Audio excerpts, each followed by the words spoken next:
the Western countries did much the same thing there. And certainly it, did what I guess it was intended to do on the face of it, which is allow people, particularly women, to escape what what was framed as, unhealthy or dangerous relationships. But of course, what it has also done, which I'm sure it was also intended to, though not necessarily consciously, is it's also massively devalued the sanctity of marriage, right? It's hugely devalued that, and it has normalized divorce and normalized what, I don't know what the rates are in the US or in different parts of the US, but in Australia, I think it is now, may have just recently pipped over 50%. So marriages are actually more likely to end in divorce than not in Australia now. Like it's very close. It's about 50-50, I think.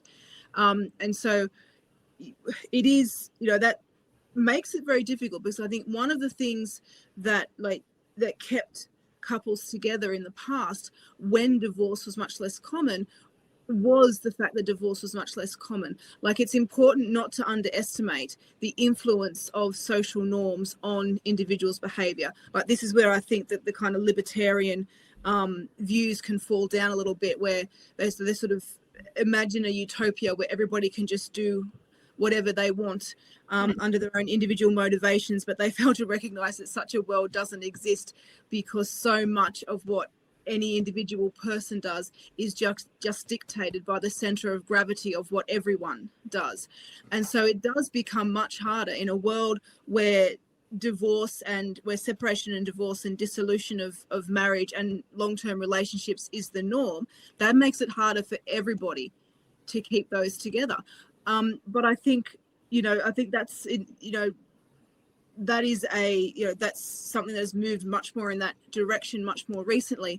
But the initial problem of finding someone who has your values in the first place, I mean, I think that's something of an age-old problem. So there's always been, for as long as human mate choice decisions has been happening, there's been cross-sex manipulation, right?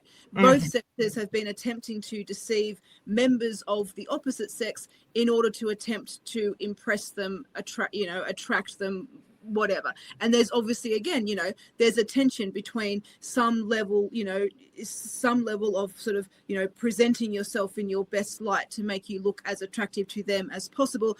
And it's a fine line between doing that and being genuinely deceptive. But that's been an age-old mate choice problem, right? How to make sure that you're making a good